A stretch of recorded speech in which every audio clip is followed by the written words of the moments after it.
বিএনপির উচিত ডক্টর ইউনূসের সরকারকে একটা ধন্যবাদ দেওয়া।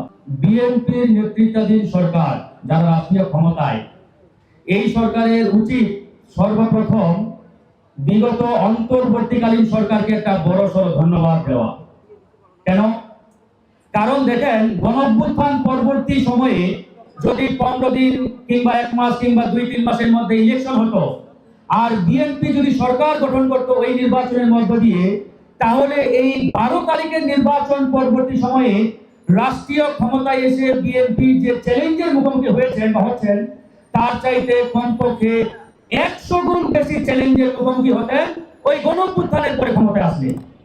তাহলে এই যে বিগত 2 বছর ইন্টারিম সরকার এই পরিবেশটাকে একটা ব্যালেন্সিং পরিবেশে এনে পরিস্থিতিকে অনেকটাই ঠান্ডা করে দিয়েছেন, তার জন্য বিএনপির উচিত ডক্টর ইউনূসের সরকারকে একটা ধন্যবাদ দেওয়া।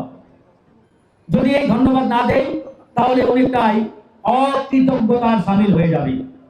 আজকে দেখেন, এই কথাটি আমি সব জায়গায় বলি, বিএনপি সরকারের 4 মাস, এই 4 মাসে বিএনপি কোনো রাজনৈতিক চ্যালেঞ্জ ফেস করে নাই এবং অদূর ভবিষ্যতে করবে বলে আমার কাছে দৃশ্যমান কোনো আলামত এখনো চোখে পড়ে নাই। তবে বিএনপির সামনে সবচেয়ে বড় চ্যালেঞ্জ সেটা হচ্ছে ইকোনমিক চ্যালেঞ্জ বা আর্থিক সংকট। এই সংকট যদি বিএনপি ভালোভাবে মোকাবেলা করতে পারে তাহলে কিন্তু তারা স্মুথলি বলা যায় যে আগামীতে সরকারকে রান করাতে পারবে। এখন এই মূল পয়েন্টে আসি। এই যে জুলাই গণঅভ্যুত্থান, গণভোট, জুলাই সনদ, এগুলো নিয়ে বিগত 2 বছর কথা বলতে বলতে আমরা ত্যক্ত বিরক্ত হয়ে গেছি।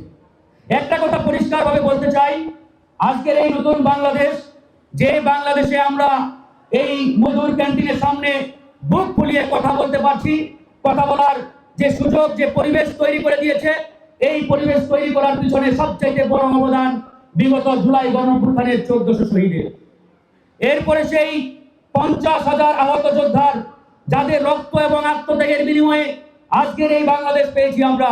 আমি ফারুক হাসান এই ঢাকা বিশ্ববিদ্যালয়ের মাটিতে 22 বার রক্তাক্ত হয়েছি, 22 বার হামলার শিকার হয়েছি।